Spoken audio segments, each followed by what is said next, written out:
Yo, what's up, my ninja? This is your boy Trevor. And this is your boy, Say it. Sir Mackleton, Mm-hmm. Fauntleroy, Yup. the Third, Mm-hmm. Esquire. There we go. And today we're going to talk about some gaming news and one of our favorite games to come out recently, which is called Brawlhalla. What's happening in gaming news, Mac? Well, it's funny you asked that, Trev. This just in, actually. Dallas-Fort Worth International Airport now has 2 gaming lounges. Or, I'm sorry, lounges. Not lounges. Lounges. All right? Stay in school, kids. And so the lounges function similar to the popular PC/ game rooms in like South Korea and stuff, but except they're not as friendly on the wallet. So it's like 42 cents per minute. Customers can like sit down at an available Xbox One and get this. It's only Xbox Ones, no PS4s or anything like that. And you can choose from 19 pre-installed titles. From hits like Fortnite, Rocket League, but honestly, a far more cost-effective option is to just simply pay $20 for unlimited gaming. That way you ain't got to worry about that, because at 42 cents per minute, the way we like the game, we probably gonna blow through a lot more than that anyway. Man, let's go back to that 42 cents a minute. Wow. Like, what made them choose that number specifically is what I want to find out. I think when they come to catering to people as far as gaming goes, they don't really talk to gamers. So instead of just talking to the gamers, going to the consumers, they come up with this general idea of how gamers game. It's like, you should just start right off with the $20. Why would you even do a per minute? Right. And as steep as 42 cents, like that, I'd rather call my cousin in jail and have a conversation at that point. It's funny how that works, right? Most people, when it comes to things like per minute, when it comes to cost per minute, people seem to try to keep it as far below 50 cents as much as they can. Right. Like 50 cents, after 2 minutes, you're paying $1 for gaming. Whereas with 42 cents, you're paying, 84 cents for 2 minutes. It's still $1. When it's all said and done, I'm pretty sure if you went to the store and it was like 84 cents, you're not going to, 9 times out of 10, you're not going to have 84 cents exactly in your pocket. What are you going to do? You're going to pull out a whole $1. So I don't even know what the difference between that was. Yo, I think they just did that just to be dickheads. I'm going to be honest with you. Why? Why?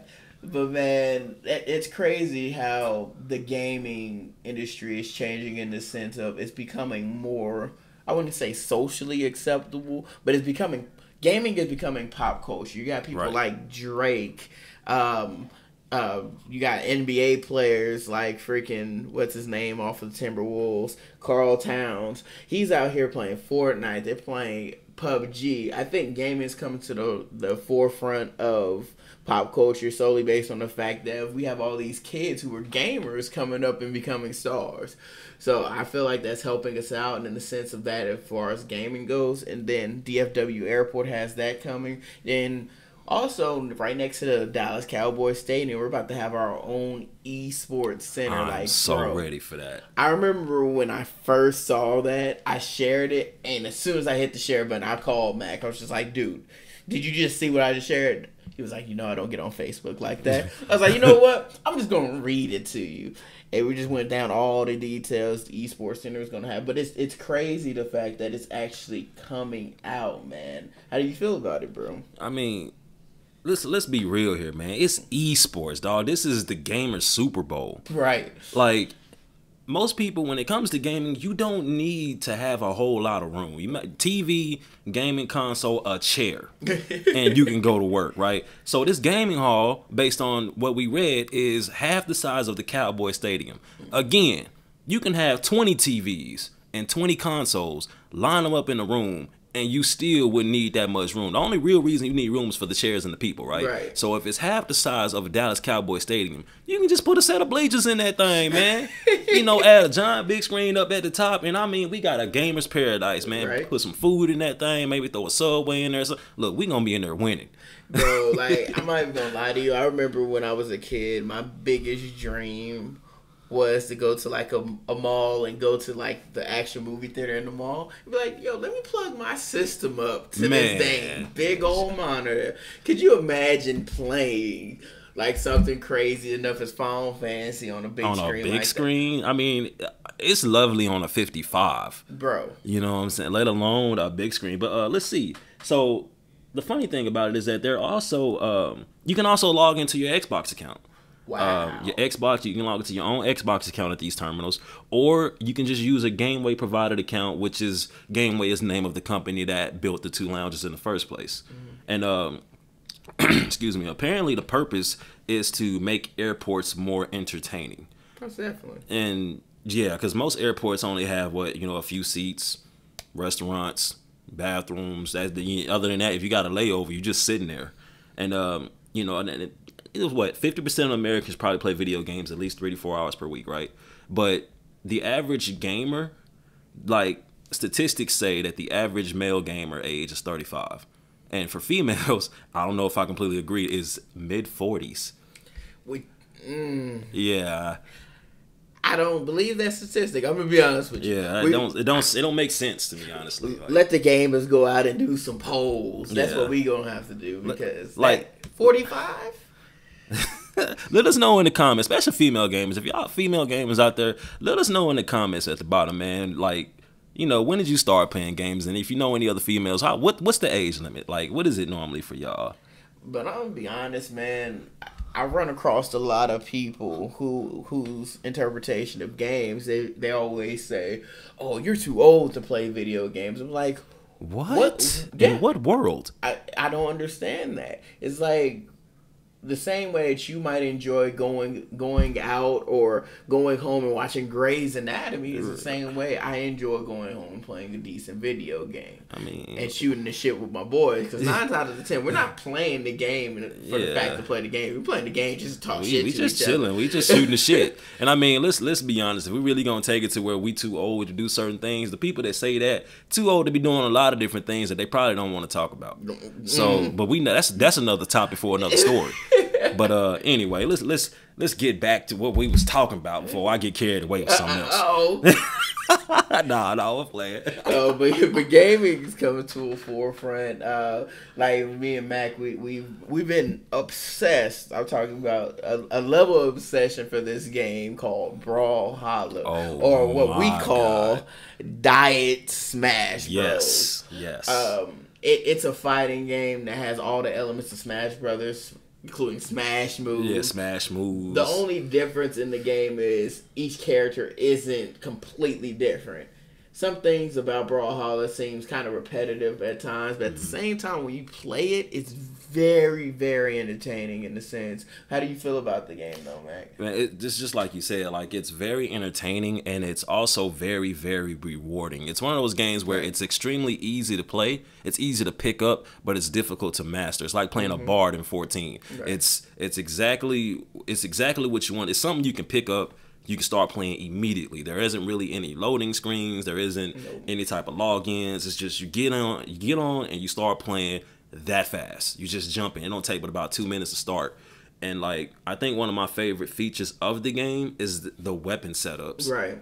It's probably 40 or 50 characters in that game right now. And let's say you come across 2 different characters, but they have the same weapon setup. Just because they have the same weapon setup doesn't mean that they play the exact same way. Right. They do different things. It's totally different frames. One person's anti-air may be one person's neutral. Right. So, like, in that aspect, it allows you to kind of get familiar with that character, but also with that weapon.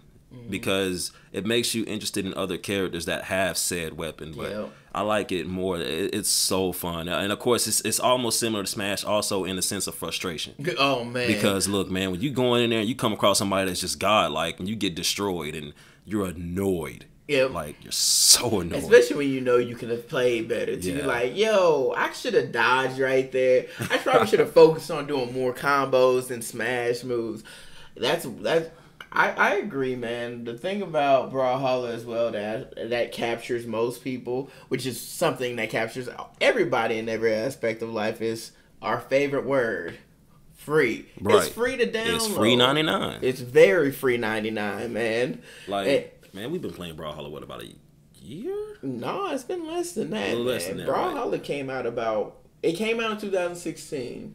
but they've been doing beta testing, and they actually released the game in 2017. Okay. So one thing about Brawlhalla is it's nice because it's free to play, but one thing that captures most people is the fact that they give you 5 players to start off with, off top. But those are is it daily or weekly? Am I mistaken? Those are weekly characters. Right. So every week it changes. Now there is the option if you just want to unlock all characters. You can just pay a one-time fee of $20, and you know it's almost like what we were talking about with the whole with the DFW airport. You know, 42 cents per minute or $20 for unlimited gaming. Right. In this case, it's pretty much the same thing. I mean, granted, there is money in the game where you can use to buy characters, to buy character skins, but honestly, the way they drop characters, you would probably do better just spending that quick 20 instead of, because it's a lot of grinding to get the rest of the characters. I mean, it's just, I feel like it's worth it to pay the $20. So that's why I did it. I mean, that was like second day I paid the $20 because I already saw where the game was heading. So I was like, I might as well go ahead and drop this 20. It's like, why not? It's a very fun, engaging game. It gives you, we call it Die Smash, not just because the fighting aspect, but because it brings people together. One thing about Smash Brothers, especially if you played it back in the day, was the fact that whenever it was something was to be settled in your household, y'all would go to Smash. Right. Oh man, whatever man, let's just play some Smash. Y'all could be mad at each other. After that game of Smash, y'all gonna be singing Kumbaya, eating ribs. Right. Like, drinking Kool-Aid. Like, on the real, man. And that's the crazy thing about gaming, is it brings people together, especially when things are so nostalgic, such as Brawlhalla, because it brings that nostalgia feel from back in the day when your parents be outside barbecuing, they didn't want none of the kids around. Go inside. Right. Okay, I'm going inside, play this N64. Who want these hands in 007? Right. Who want these hands in Smash? Diddy Kong Racing. Like, I mean, you had some good parents, man, because it was reverse for me. They told us to go outside. We didn't want to go outside. It was hot. I wanted to stay in and play the game. We couldn't do it half the time, especially if it was other kids. Man, I ain't want nothing to do with that. Just want to stay in the game. Man, that's one thing I love about our podcast, man, is that we've all lived separate lives, but we all came together, and that's beautiful to me. Through gaming, at that. Through gaming, dude. Gaming is, like you said, it's a pop culture thing. It's something that's becoming recognized by everybody. And it's where it's only getting bigger, and it's becoming something that I love the fact that I'm a part of. So, man. Yo, so one crazy thing is we always want to discuss topics, always suggest things to us, maybe video games that you might think we not play. Go ahead and suggest those to us. That way we can go ahead and review those, maybe try those out. Me and Mac, we strive. We have a missing member. Curtis is on his own podcast today, man. He has to do his grind, but thanks for the shout out. We heard you, brother. Y'all go check that man out on the Seoul Dojo Live. Man, say it. Yo, this is My Ninja Gaming. This is your boy Trevor. And this is your boy Sir Mackleton. Yep. Fauntleroy. Say it. The third Esquire. Yeah. And we out. My Ninja Gaming. Peace. Later.